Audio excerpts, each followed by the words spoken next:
if they're not implementing King 4. As intricate as what you've just explained is, the NAM code, unfortunately, is not a statutory obligation for companies to comply to. Why is that, Stephen? And is this not detrimental? Yeah, corporate governance codes are normally voluntary. Yeah. You derive certain statutory corporate governance instructions, if you like, or directives from various laws. So the Company Act has a number of things that are pertinent to corporate governance.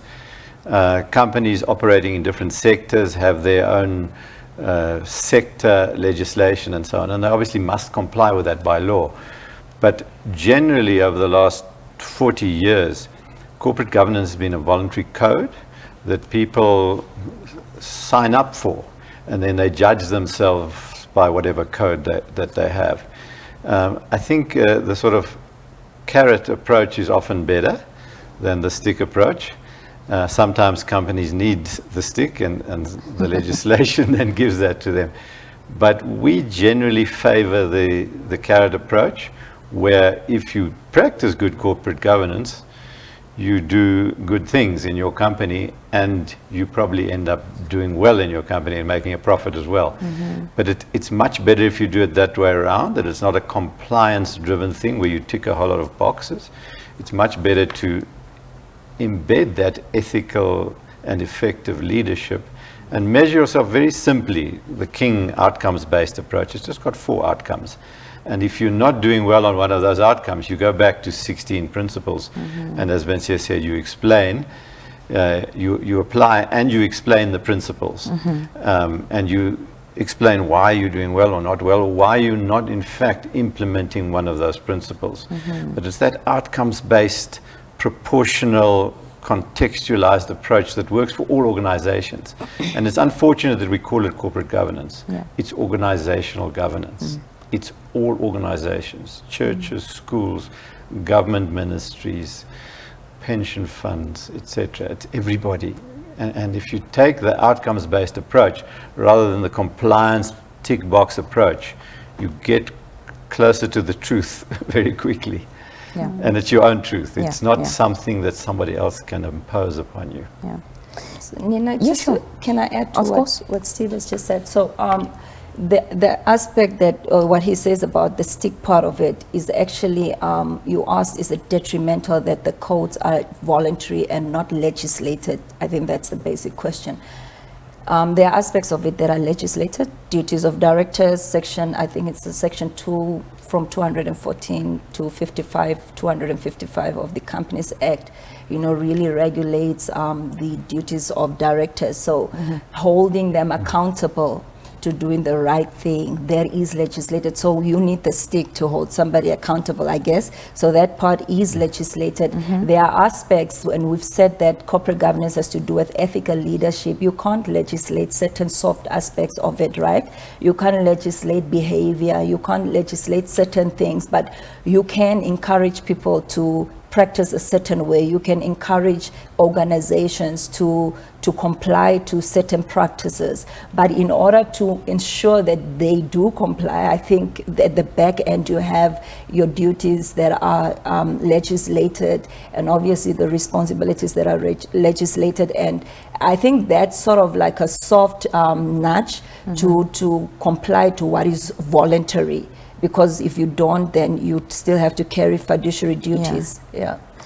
Also, I'd like to ask you, and this is a very, I suppose, maybe it's a broad question, I'm not sure. Okay. But it was something that we touched on also, at the conference as well, which we'll delve into a bit later as well. But, each of you, just to give your opinion in terms of what you think, how Namibia is faring in terms of, corporate governance and applying it. And I mean, if you break it down, how's Namibia faring in terms of having effective, ethical leadership? Let me start, because I made this reference the other morning on Good Morning Namibia. And in 2019, Mervyn King, the great protagonist of corporate governance in Africa, and in fact probably the leading practitioner of good corporate governance in the world now, after whom the King Codes were named. So Mervyn came here in 2019, and he spent a whole day with SOE governance practitioners, management and boards of SOEs, about 100 people in the room. And he asked throughout the day, he asked certain things of all those directors and management. Things like, who appointed you? And the answer was normally the minister appointed me. Who appointed the chairman? The minister appointed the chairman, etc. So he kept asking questions the whole day. And then he said at the end of it, I've been asked to give this assessment that you've just asked for of corporate governance in Namibia. And he said, I can't speak for the private sector in general. I've seen some very good corporate governance in private sector and some pretty poor corporate governance. But what I've seen in this room today of 100 people, and that's a fairly representative sample, he said the public sector corporate governance is pretty bad because you are typically appointed by ministers, the shareholder minister. There's never a process of appointing the right skills. The chair is appointed by the minister, and by definition then the chair is not independent. So he said, you've got a long way to go. What I said on Good Morning Namibia the other day was, I think we've come quite a long way. Right. Ministry of Public Enterprises has changed that, and I've been involved with some of the appointment of boards, they do go out and look for skills for a particular position, and they recruit those skills. So I think it's moved quite well in 4 years. However, if you read the newspapers every day, including today, you will see some pretty horrific corporate governance practices still coming out. So I think the general level is improving, but we need a universal standard that we can all attach ourselves to. Because at the moment you're choosing NAMCode or King or something else for that matter. So there's not a universal standard that we can all embrace. So we're pretty patchy at the moment. And in the public sector, a lot of work to be done. Vincia, your 2 cents. I actually agree with what Steve is saying. So on a general superficial level, I think we're trying to tick those boxes and do as best as we can. But on a deeper level, really, are we doing well? Maybe we still to get there. And I think that assessment is necessary to get to a place where we agree on those standards that we should all be abiding to as corporate citizens in Namibia. So Steve is correct. We still have a long way to go, and I think the institute, the Namibia Institute of Corporate Governance, is there for that as the custodian of corporate governance in Namibia. We're there not just to train, but to champion governance in any way that we can, through thought leadership, through advocacy trainings, and just making sure that governance is infiltrating Namibia. And we've just come from a conference you've mentioned just now, and at the backdrop of that, to come and read the papers the way it is reading at the moment is saddening, but it's also the reality, because you know why? We're dealing with leadership, and leadership is who? It's people. And people have to get to a place where, and this is what it ties into what Steve said in the beginning about what is governance. It's not just set of practices and rules that we are following. It's actually about us leading. And when we cannot lead ourselves, we can't lead a nation.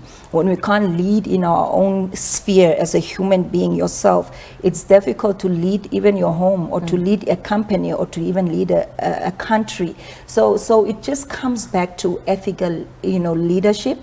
And I think that we cannot overemphasize that at all. We have to again and again reiterate the fact that we need to come back to the basics so that we can amplify good governance practices in Namibia. So we do have a long way to go, but we gotta start somewhere. Other than, of course, what we've seen in the papers of late, Vincia, what other dangers exist, as a result of companies not being in compliance to corporate governance structures? Okay, I think the biggest one is the company collapsing, which has happened in many cases. I can think of in Namibia, and I think that's a very sad example actually to use. The SME Bank is a very sad example to use. And beyond the people, there's the company. And corporate governance says that we act in the best interest of the entity, the organization that we are leading. So the risk that a company will fail is probably one of the biggest thing. And you can see the trickle effect of that if the company fails, the economy is affected, employment, it comes into question, the CSI, falls, and there are so many building blocks that you take away from when you take away a company. So that's one of the things. The other dangers that there is are obviously the people. Like I said, the human resource side is there, but also just the leadership in a country. And I was just thinking about what is happening currently, and I can say that what is happening affects leadership generally. It undermines, just ethical leadership, because we get to a place where we have to ask ourselves as leaders, what are we doing? Just on a leadership level, what are we doing? Governance failing means that we are failing as leaders. And if we are failing as leaders, then the country is failing. Right. And then what about the legacy? What about tomorrow? What about 5 years from now and 10 years from now? So that's a bigger risk. When the company fails, clearly the economic, geopolitical, and legal and every other thing that is affected. But when leadership fails, the whole country comes to shambles, and that is the biggest danger that we should be looking out for. Obviously, there are other things that also are affected by governance failing, and it depends on which area we're talking about, and then we have to be specific about what is failing and what can we correct and what is then affected in that space. You recently just had this amazing, one-of-a-kind, first-of-its-kind conferences.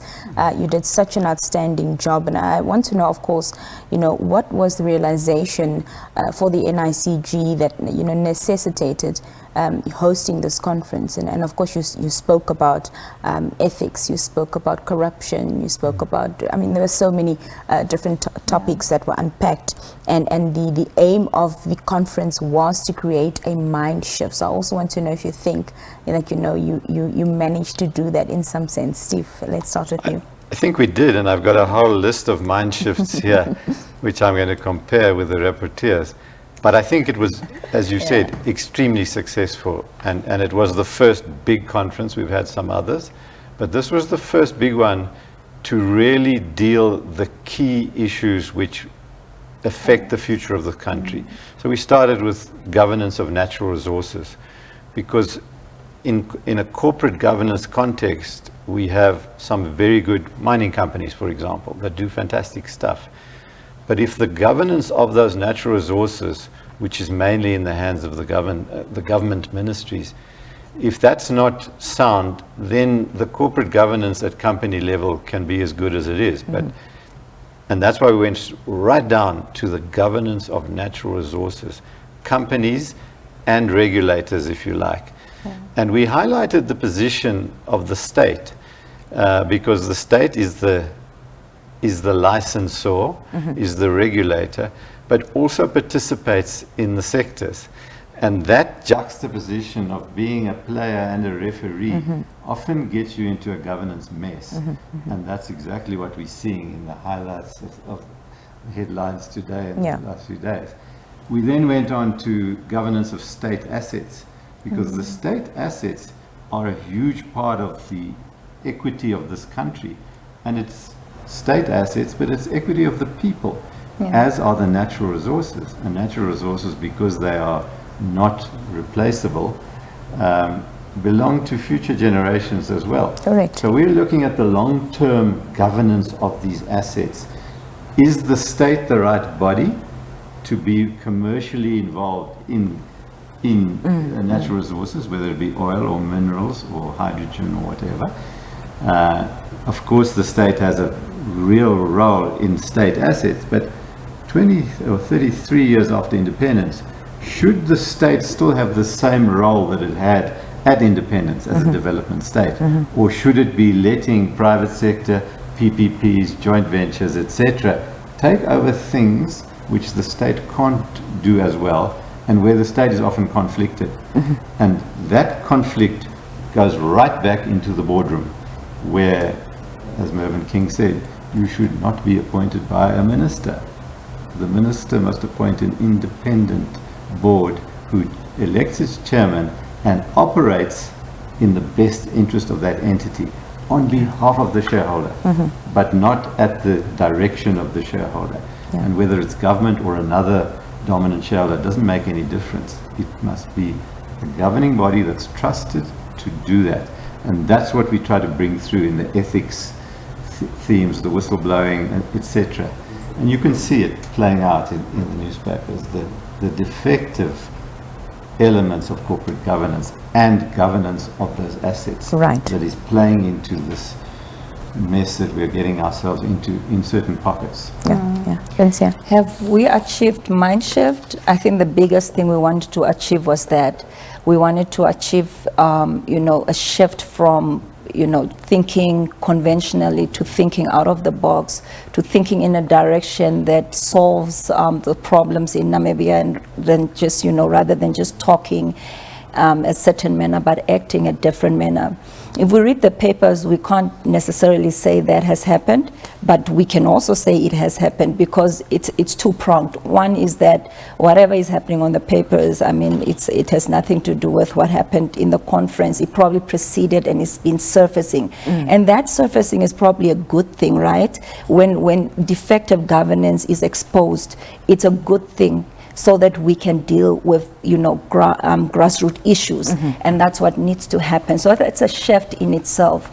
What's the other thing that needs to happen forward-looking is that we need to get to a place where when these issues are exposed, what are we doing about them? Who are the people that should do anything about those? It should be the leadership. And leadership, when I think of leadership, we always think of the board. And we think of the shareholder and we think of the executives. But leadership starts right with you, right? It's the person who perpetuates the defective governance or perpetuates good governance, whatever it be. So leadership on all levels needs to come to a place where we make decisions that are hard maybe in the moment, but that serve the best interests of Namibia, that serve the best interests of organizations. The other way that we've achieved that mind shift that we sought to achieve at the conference is that soon after the conference, there were programs that took place, and just as almost like an outflow from the conference, some of the speakers were roped into other conversations, other platforms, and I think the conversations have started, or perhaps have already started but are continuing and are probably being amplified, and that's what's important. We need to amplify those conversations, but we don't only amplify them. It's nice to have this conversation, but what are we going to do about this after we're done having the conversation? We've had the conference, it was so impactful, I must say, but then what now after that? So there were executives, there were directors, there were people who are in key positions to make the impact that we seek to make in governance. So what are those people doing about what happened at the conference? That is the real mind shift that needs to take place. And the other mind shift that I see happening right now from the community, things are emotional at the moment, is that people are questioning the status quo, and that is good. We need to be questioned so that we can make the necessary changes that we need to make. So I think mind shift will continue to happen, and I think we're going to amplify it as we go, and especially in the landscape that we find ourselves. I also wanted to just quickly delve into the importance of transparency, which is another, very critical factor, and how Namibian institutions are faring in that aspect, Vincia. So I think when we speak transparency on organizations, I think generally they're speaking of integrated reporting. And that's the superficial aspect of it, right? Where we are reporting. But when we report, what we report is important. The content of the report is important to really speak to the real transparency. So we normally report what we want to report, what looks good. We sometimes tweak things to report it. It's easy to play with words. It's easy to play with numbers. It's easy to play with presentation. Right. I can present to you something and you would believe it as amen, when it's not actually the case. So transparency at the moment for me is very superficial, in the sense that what we present to the world or to Namibia or to the corporate world in an integrated report is not actually what's happening in the boardroom, and it's not what's happening in an organization, unfortunately. So that's the truth of the matter. So should we get to a place where transparency is not just us reporting a certain manner, but we also acting in a certain manner that shows that what we are reporting is what we are doing in organizations in reality. So, I mean, the other aspect of transparency really is whether we are really truly transparent outside of the papers that we present. I mean, I report to boards and I report to management, so either way, what we expose is probably just what we want to expose, right? So are we that transparent? That's a question that we need to really ask ourselves. Yes. There are other aspects when people come to expose those aspects that we now want to cover up, or that we want to run to some legislation and want to run to places just to hide what should truly be exposed. So are we doing well in transparency? Maybe in our integrated reports, maybe we can improve aspects thereof. But maybe what we should do with transparency is that when real issues are exposed, that we are that transparent to deal with them in the most ethical manner, in the most sustainable manner that resolves issues for the long term. Yeah. So I think that's Thank what you. I think about that. Steve? Yeah, just to add, there has been a move towards being transparent in all what we call the 6 capitals. Yeah. Typically, financial capital was the be-all and end-all, and your financials was whether you were successful or not. Yeah. So the 6 capitals were brought in, and then the United Nations in 2015 brought in what was called the Sustainable Development Goals. 16 Sustainable Development Goals, and very importantly, number 17, partnerships. And then companies started doing what Vincia was referring to as integrated reporting, and reporting either on the 6 capitals, so that you report not just on financial, you report equally on all, and you report the pluses and minuses. You don't just go and say, we've done all this wonderful stuff. You go and say, as a mine, we've had these negative impacts on the environment and so on, and you mitigate that. So that's been the sort of effort to get better reporting and more transparent reporting. Now we run to this ESG, and it's just another version of accounting for the environmental and social and governance issues, similar to what the 6 capitals was doing, and similar to what the SDGs were doing. But what was happening is companies were putting out these glorious reports that looked wonderful, didn't often say anything about the negative impacts, and it became known as greenwashing, that you do a whole lot of things that look good, and you put that in your report and you say, look at us, look how wonderful we are. So then they moved to more quantified reporting on ESGs or 6 capitals, or whatever you want to call it. Very importantly for Namibia is an index called the Extractive Industries Transparency Index, because a lot of our economy sits in minerals, oil and gas, and hydrogen. Those are the sort of key drivers of this economy, as well as forests and all the other fisheries and all of that. So this organization called the Extractive Industries Transparency Index is asking Namibia to join up, and of course bodies like the Africa Peer Review Mechanism is also saying, Namibia, you're so big in resources, you really should be, in addition to your normal transparency, where we do quite well, the Transparency Index, you must, because you're resource-based, sign up for this organization. And there's a stakeholder process going on now, because there are pros and cons to being in an organization like that. And I think as a country, we've got to be convinced that signing up with that organization, in fact, is going to bring better transparency and better reporting and all of that.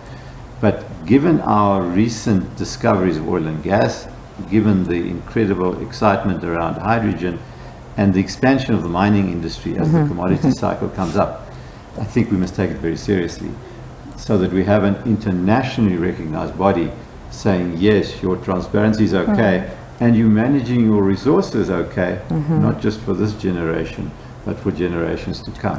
So that's a new focus, I think, on transparency, apart from the normal transparency indices. I wish we could sit here all afternoon and chat, but we are running out of time. And I just want to ask lastly, Steve and then Vincia, perhaps, what your call is in terms of corporate governance, to Namibia and in Namibia. Sure.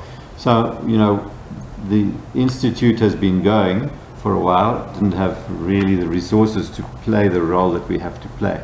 Yeah. Now that we have a very dynamic full-time CEO with staff, and the evidence was there, we pulled off this amazing conference because of the energy that we have here.